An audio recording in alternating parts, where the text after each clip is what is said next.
घने जंगल में जॉय और रॉय नाम के दो जुड़वा बंदर रहते थे। रॉय बड़ा है और नेक बंदर है। जंगल में रहे सारे जानवरों से बहुत प्यार से व्यवहार करके सम्मान की जिंदगी जीने लगा।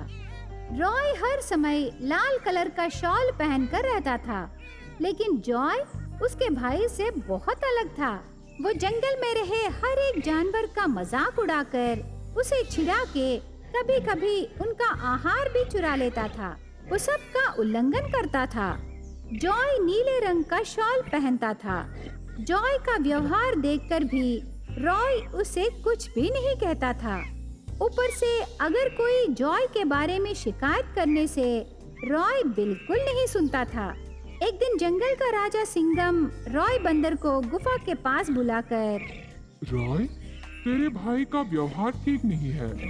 बहुत पहले खतरनाक जानवरों से डर के गुफाओं में रहते थे और अब तेरे भाई से डर के जानवर बाहर नहीं निकल रहे।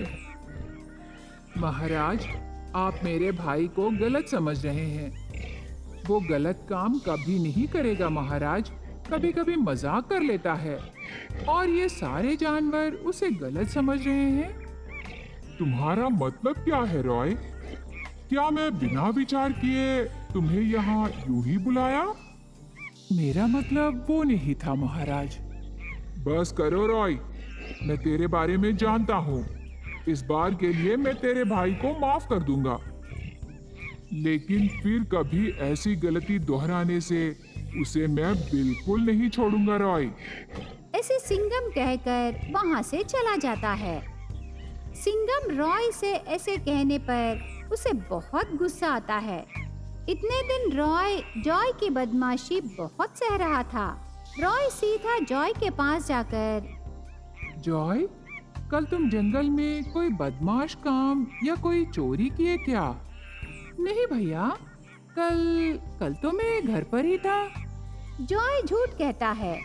तब रॉय को गुस्सा आकर उस दिन से जॉय से बात करना बंद करके उस इलाके को छोड़कर चला जाता है। वो जाते समय अनजाने में दीवार पर रही नीले रंग का शॉल पहनकर चला जाता है। तब नीले रंग का शॉल पहने बंदर को देखकर हर एक जानवर डर के भागने लगा। उससे रॉय को उसके भाई पर शक होना शुरू होता है।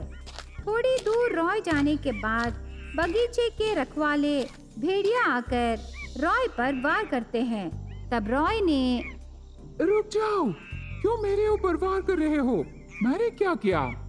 ऐसे रॉय कहने पर एक भेड़िया ऐसे कहने लगी, ओहो, तुम हमारे ओनर के बगीचे में आम चुराने आए हो ना? हम तुम्हें पेड़ को बांधकर महाराज से कह के सजा दिलाएंगे। ऐसे कह के वो सब महाराज के पास जाते हैं। दूसरी तरफ लाल रंग शॉल पहनकर जॉय बंदर बाहर जाता है। उसे देख के कई जानवर उसका अभिवादन करने लगे। इसके अलावा कुछ तो रॉय पर रहे सम्मान से तरह तरह के फल लाके देते हैं। ये सब देखकर जॉय को आश्चर्य होता है। वो भी उसके भैया रॉय की तरह सम्मान से जीने का निर्णय लेता है। उससे पहले माफी मांगने के लिए जॉय रॉय के पास जाता है, पर तब तक आम के बगीचे में रॉय को एक पेड़ को बांध के मार रहे थे। उससे जॉय जल्दी से वहां जाकर, रुक जाओ, मेरे भैया रॉय को मत मारो। तुम्हारे बगीचे से मैं आम चुराया, मेरे भैया नहीं। ऐसे सब के सामने गलती मान लेता है। तब वहाँ सिंह महाराज आकर, देखे ना रॉय, तुम्हारे भाई की असलियत इतने दिन बदमाश काम ही नहीं, छोटे मोटे चोरियां भी किया है। सारे जानवरों को ये बहुत परेशान किया रॉय।